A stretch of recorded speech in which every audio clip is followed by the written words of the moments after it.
ഇവിടെ ഗാർഡനിൽ വന്നിരിക്കുകയാണ്.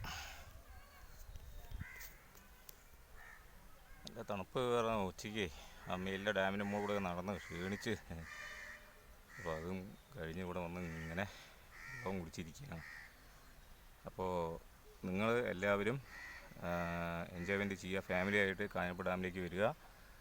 നല്ല അടിച്ചു പൊളിക്കാനുള്ള സ്ഥലമാണ്. ഫാമിലിയായിട്ട് വരിക. അധികം ബസ്സിൽ വരികയാണെങ്കിൽ 120 ചാർജ് ഒരാൾക്ക്, അത്രയേ വരുള്ളൂ.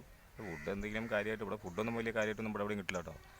ശ്രദ്ധ വേണം. പിന്നെ ഡാമിനുള്ളിൽ കയറുമ്പോൾ ബോട്ടിൽ കയ്യിൽ വയ്ക്കുക, വെള്ളം കുടിക്കുക. പിന്നെ ബോട്ടിൽ അവിടെ നിന്ന് വലിച്ചെറിയരുത്.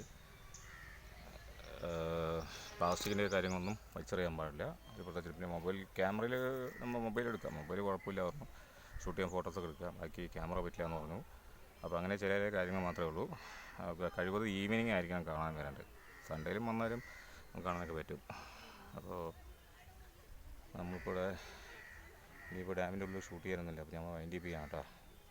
അപ്പോൾ അരക്കയം പോകണം എന്നുള്ള മനസ്സിൽ ആഗ്രഹം ഉണ്ടായിരുന്നു. അത് എനിക്ക് ചെയ്യാൻ പറ്റിയില്ല. കാരണം പാലക്കയത്ത് പോകാമെന്ന് വെച്ച് കഴിഞ്ഞപ്പോൾ സൺഡേയിലാണ് വണ്ടി ഇല്ല എന്നൊക്കെ പറഞ്ഞു, ബസ്സില്ല എന്ന് പറഞ്ഞു. അപ്പോൾ ഇനി ഒരു ദിവസം പാലക്കയത്ത് എന്ന് പറഞ്ഞാൽ എനിക്ക് മെയിനായിട്ട് കാണേണ്ടത് ശിരുവാൻ ഡാമാണ് ഞാൻ കാണേണ്ടത്.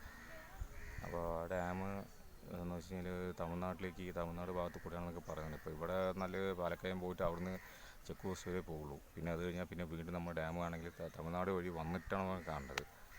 പാലക്കയം കാണാമെന്ന് പറഞ്ഞാൽ ചെറിയൊരു മലയുടെ സൈഡ് പോലെയൊക്കെ ഈരുമ്പോച്ചർ പോലത്തെ അങ്ങനെയുള്ള വലിയ സൈഡ് പോലെ തന്നെയാണ്. അങ്ങനെ ഏകദേശം വലുതായിട്ടൊന്നും കാണാനില്ല. ചെറിയ കുന്നുകളൊക്കെ ആയിട്ടാണ്. അവിടെ ചായക്കടയിൽ നിന്നൊന്നും ഞാൻ ഉണ്ടാവില്ല. ഉള്ള സമയത്തൊക്കെ ഉണ്ടാവുമെന്ന് വിചാരിക്കണം. ഒരു ബസ്സുകാർ പറഞ്ഞു പോയി കാണാമെന്നൊക്കെ. അപ്പോൾ നമ്മുടെ ചാനൽ സബ്സ്ക്രൈബ് ചെയ്യുക, ലൈക്ക് ചെയ്യുക, ഷെയർ ചെയ്യുക, കമൻറ്റ്സ് ഇടുക. മറക്കാതെ സബ്സ്ക്രൈബ് ചെയ്തിട്ട് കമൻറ്റ്സ് ഇടുക. കമൻറ്റ്സ് ആയിരിക്കും എൻ്റെ ചാനലിൻ്റെ എന്താ പറയുക, ചാനലിൻ്റെ മുന്നോട്ടത്തിൻ്റെ മുന്നോടി. അപ്പോൾ നിങ്ങൾ മറക്കാതെ ചാനൽ സബ്സ്ക്രൈബ് ചെയ്തിട്ട് കമൻറ്റ്സ് ഇടുക. അപ്പോൾ ഞാനിത് കാഞ്ഞിരപ്പുഴ ഡാമിൽ നിന്ന് ഇറങ്ങുകയാണ്. Okay, thank you.